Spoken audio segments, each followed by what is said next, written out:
آپ کو مزہ آتا ہے یقین کریں اس طرح کی گالیاں کھا کے، اس لیے کہ ہمیں یہ خوشی ہوتی ہے کہ انبیاء جب دعوت حق بلند کرتے تھے ان کے مخالفین ان کو گالیاں دیتے تھے، اس سے ان کے مرتبے بلند ہوتے تھے۔ تو انبیاء کا جو ڈاکیا ہے نا آج انبیاء کی دعوت لوگوں تک پہنچا رہا ہے، اس کو بھی وہ گالیاں کھائے گا تو وہ بھی اس کو انجوائے کرے گا کہ میں بھی انگلی کٹا کے شہیدوں میں شامل ہو رہا ہوں، میں بھی انبیاء کرام کا قیامت والے دن پڑوس حاصل کروں گا انشاءاللہ۔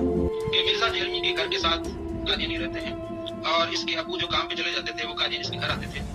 مرزا جیلمی قادیانی کی نسل سے ہے اور لطف حرام سے۔ آج مسلم ٹی وی قادیانیوں کا کھلا ہوا، اس کے اوپر جی کون آ گیا جی؟ علی بھائی آ رہے ہیں، علی بھائی۔ یہ خوشی کی بات ہے؟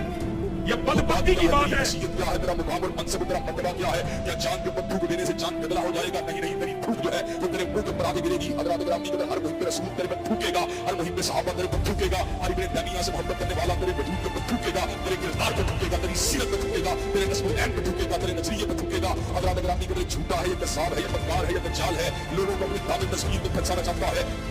اہل سنت میں سے اپنے کرشتے تیار کرتے ہیں جنہوں میں لبادہ اہل سنت کا پہناوا ہوتا ہے، اور حقیقت میں وہ رافضیت کے گندے نطفے ہوتے ہیں اور صحابہ کی مبارک ہستیوں پہ اپنی ناپاک گندی پلید زبانوں کو دراز کرتے ہیں، جس کی بہت ساری مثالیں ہمارے سامنے موجود ہیں۔ اسحاق جھال والا مردود اسی قسم کے انسانوں میں سے تھا، انجینئر مرزا مردود اسی قسم کے انسانوں میں سے ہے جو صحابہ کی پاک ہستیوں کو اپنی گندی پلید ناپاک زبان سے لوگوں کے سامنے ان کی حیثیت کو خراب کرنے کے لیے رافضیت کے پیسوں پہ پلنے والا، ایران کے ٹکڑوں پہ پلنے والا یہ جانور صحابہ کے بارے میں اپنی زبان گندی دراز کرتا ہے، اور حقیقت میں اس کا من پلید ہے، اس کے ماننے والے اس سے بڑا پلید ہے۔ مرزا محمد علی کو کیا پتا بابا ہوتا کیا ہے؟ وہ تو اس کو تو نہیں، جو پیچھے سے پیسے آ رہے ہیں اس کو تو وہ نظر آ رہا ہے، اس کو کیا پتا بابا ہوتا کیا ہے؟ بابا اپنے زمانے میں کہاں ہوتا ہے، بابا اپنی جہاں میں جہاں ہوتا ہے، اس کا وقت ایک جہاں ہوتا ہے، یہ اس کو نہیں پتا ہونا، اس کی باتوں میں آنا انشاءاللہ۔ اور مرزا جیلمی بولے گا مجھے اس بات کہاں سے چلیں گے؟ ایک کتے دے دماغ میں جو پاؤں کو تو سوا کھ نہیں آؤں گا،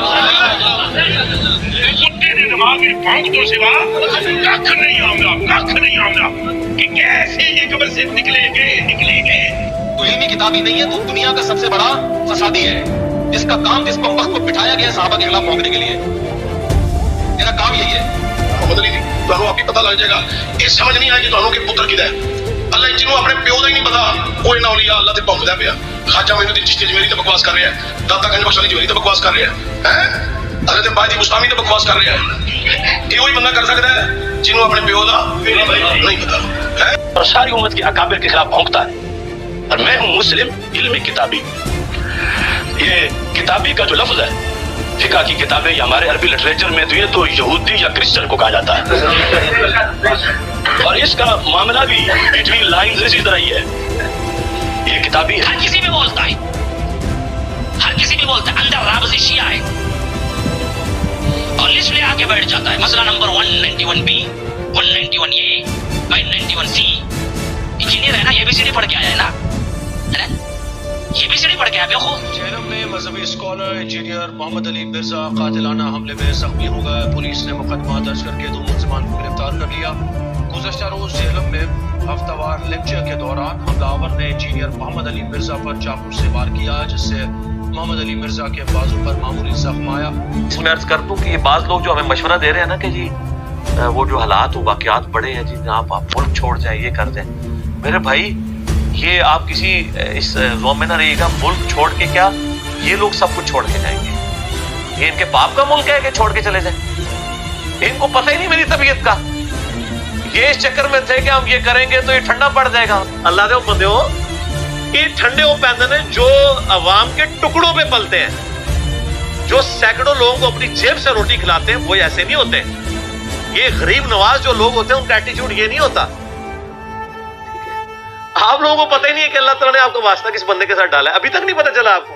تو اللہ کے فضل سے ہم سے سارے متفق ہیں، اہل حدیث ہمارے ساتھ متفق ہیں کہ رفع الیدین کا مسئلہ بالکل صحیح بیان کرتا ہے۔ بریلوی ہمارے ساتھ متفق ہیں کہ جو اسام الارمین میں اعلیٰ حضرت نے عبارتیں ہائی لائٹ کی تھیں جو بندیوں کی گستاخانہ، وہ ہائی لائٹ کرتا ہے، بالکل ٹھیک کرتا ہے۔ جو بندی ہمارے ساتھ متفق ہیں کہ جو بریلویوں کی گستاخانہ عبارتیں نکالتا ہے، بالکل ٹھیک نکالتا ہے۔ اور شیعہ ہمارے ساتھ اس حوالے سے متفق ہیں کہ جو حضرت علی کی شان میں اور اہل بیت کے دفاع میں اور آل امیہ کے خلاف حدیث بخاری مسلم سے پیش کرتا ہے، بالکل ٹھیک کرتا ہے۔ جہاں پہ اختلاف آتا ہے پھر ان باتوں پہ آتا ہے جس میں ان کی دم پہ پاؤں پڑ رہا ہوتا ہے، اور سر ایک کی دم پہ پاؤں پڑ رہا ہوتا ہے تو دوسرے کے گلے میں ہار پڑ رہا ہوتا ہے۔ یہ حقیقت بات ہے۔ رفع الیدین کے مسئلے میں اگر دیوبند اور بریلویوں کی دم پہ پاؤں آ رہا ہوتا ہے نا تو اہل حدیث کے گلے میں ہار جا رہا ہوتا ہے۔ اور آل امیہ کی بدماشیوں پہ جب ہم بات کرتے ہیں اور مولا علی پہ جو سب و شتم کرواتے ہیں، اس معاملے میں اگر اہل حدیث کی دم پہ پاؤں آ رہا ہوتا ہے نا تو شیعہ کی گدروں میں ہار جا رہا ہوتا ہے. اور جب ہم توحید کے اوپر بات کرتے ہیں اور ہم کہتے ہیں کہ مولا علی کا مطلب یہ نہیں کہ یا علی مدد کہو، اللہ کو پکارو، مولا علی بھی اللہ کو پکارتے تھے، تو اس سے اہل حدیث کے گلے میں ہار جا رہا ہوتا ہے اور شیعہ کی دم پہ پاؤں جا رہا ہوتا ہے. وہ علماء مجھے گالیاں دیتے ہیں، میرے خلاف ممبروں پہ تقریریں کرتے ہیں، مجھے مرتد کہتے ہیں. میں الحمدللہ میرے بھائی جو ہیں میں ان کے پیچھے پہلے سب میں نماز پڑھتا ہوں. میرے جیسی عاجزی کس بندے کے اندر ہے؟ لے کے آؤ. اور تو انہوں ذرا جی کو کلپ دکھا دے تو بندے اسلام نہیں لینے ہو. اور مجھے کئی بار عثمان نے کہا یار کس مٹی کا بنا ہوا ہے تو؟ میں کہتا ہوں یار اللہ کے بندے یہ جو کچھ تقریر کر رہا ہے نا یہ اسی جمعے میں اسی بلڈنگ میں دفن ہو جائے گی، کسی کو یاد بھی نہیں ہوگا. لیکن ہم تو پوری دنیا جانتی ہے، ہم کیوں کسی کے ساتھ منگا لیں؟ اگر رسول اللہ کی محبت کا نام بریلوی ہونا ہے، اگر غلوف کے درجے میں نہ ہو تو میں بریلوی ہوں. اگر صحابہ کرام کے دفاع کا نام دیوبندی ہونا ہے، غلوف کے درجے میں نہ ہو، معصومیت کلیم نہ کر دیجیے تو میں دیوبندی ہوں.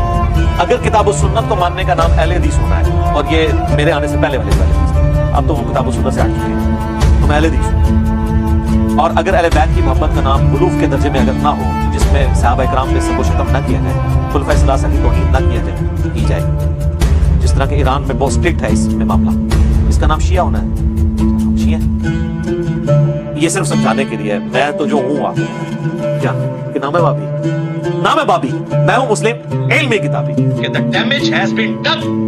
جو میں اپنی زندگی میں آپ کے فرقوں کے ساتھ کر سکتا تھا نا وہ میں آج کی ڈیٹ میں کر چکا ہوں. جو ڈیمیج آپ کو پہنچنا تھا آپ کے صدیوں کے کھڑے ہوئے فرقوں کو وہ پہنچ چکا ہے. اب اس ڈیمیج کی ریکوری کا میری زندگی یا میرے ملک میں رہنے یا نہ رہنے سے کوئی تعلق نہیں.